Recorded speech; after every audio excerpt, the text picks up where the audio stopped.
When you board a plane, you assume you're being handled by modern cloud computing, microservices, serverless architecture, the entire Silicon Valley stack. You look at your boarding pass and you see the sleek airline app on your phone.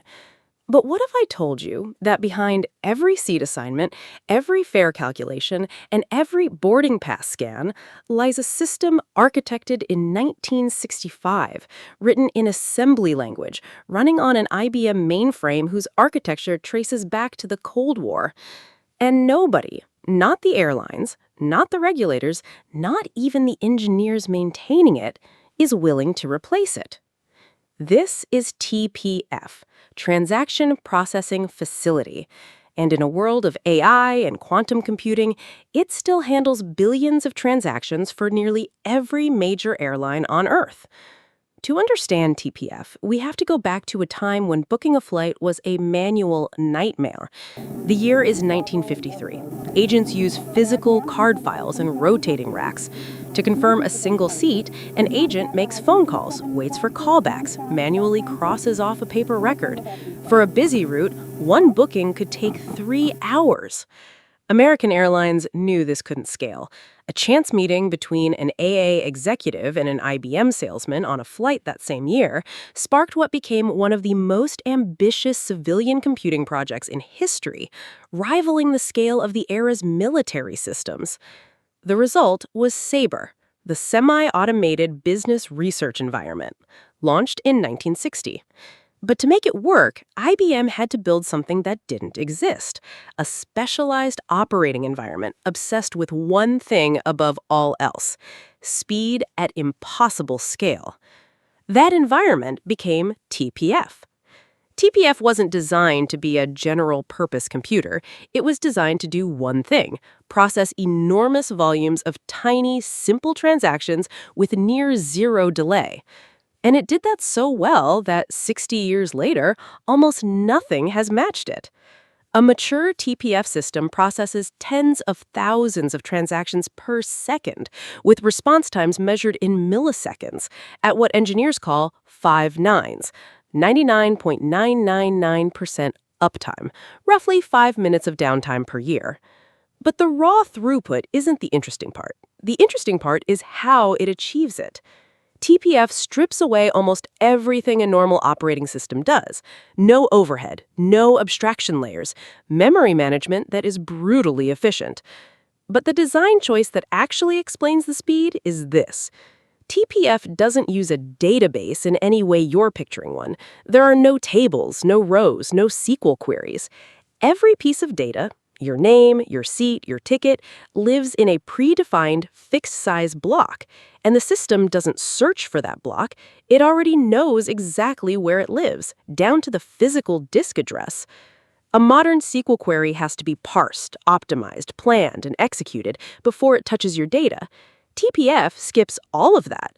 There's no optimizer because there's nothing to optimize. The address was fixed the moment the record was created. That's not a clever optimization. That's the entire design philosophy. Much of the core logic is written in assembly language, code that talks almost directly to the processor.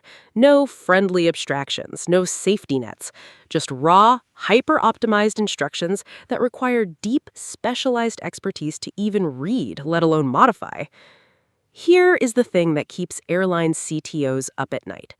It works flawlessly every single day.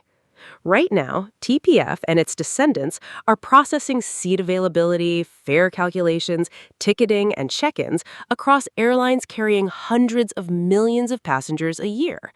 The systems behind reservation giants like SABRE, Amadeus, and carriers worldwide all have TPF lineage running deep in their foundations. In software, we have a phrase: technical debt, the accumulated cost of choosing an easy solution now instead of a better one that takes longer. Normally, you pay down technical debt. You refactor, you modernize, you clean up. But TPF represents something stranger: structural technical debt. Debt so deep, so load-bearing, that it stopped being a liability and became part of the foundation itself. Imagine a skyscraper where the 1970s concrete foundation is technically obsolete. You could replace it with something better, but the building is now 100 stories tall, fully occupied, and can never close for renovation. Every airline that ran on TPF didn't just use it, they built on top of it. Decades of custom code, business rules, pricing logic, regulatory compliance, hundreds of partner integrations. Every one of those layers assumes TPF behaves exactly the way it does. The debt didn't stay isolated, it became woven into the DNA of global aviation. You can't remove it without unraveling everything above it.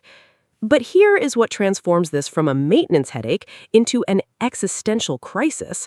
The people who can actually read this code are disappearing. TPF assembly isn't taught in universities. It hasn't been for decades. No course, no active community, barely any documentation outside what Airlines and IBM hold internally. The engineers who wrote and understood this code have retired or passed away. The documentation, where it exists, is often incomplete. There are pieces of critical airline infrastructure that almost no living person fully understands. And yet, the code runs perfectly, so nobody dares touch it. We've built a civilization-scale transport network on top of a system that is partly a black box even to its owners. So why not just migrate? Companies move off of legacy systems all the time. The answer is a brutal risk calculation, and to understand it, you have to understand what getting it wrong actually looks like. When an airline's core reservation system goes down, even for a few hours, the results are catastrophic. Flights get grounded, passengers get stranded across continents. The ripple effect takes days to recover from because aviation is a tightly synchronized global machine. One stuck aircraft delays the next and the next and the next. But a botched TPF migration wouldn't just crash one airline because so many carriers share the underlying reservation platforms. A failure could cascade across multiple airlines simultaneously, a potential global grounding event. Now, weigh the two sides. On one side, the ongoing cost of maintaining old mainframes, finding increasingly rare specialists, paying premium licensing fees, expensive but predictable. On the other, a migration project spanning years, costing potentially billions of dollars, with the very real possibility of a catastrophic outage that could ground a global carrier, destroy customer trust, and trigger financial losses that dwarf the maintenance costs entirely. When you frame it that way, the decision to keep a 1960s system isn't irrational, it's the only rational one. That doesn't mean nobody's trying. Over the past decade, there's been a quiet, careful movement to loosen aviation's grip on TPF. But notice the strategy. Nobody's attempting a big bang replacement. That's suicide.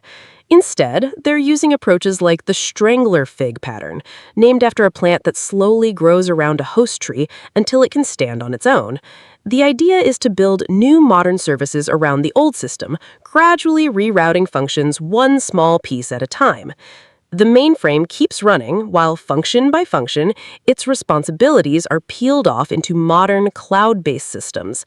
Some airlines and technology providers have made real progress moving certain workloads, check-in, customer-facing apps, analytics, off the core mainframe.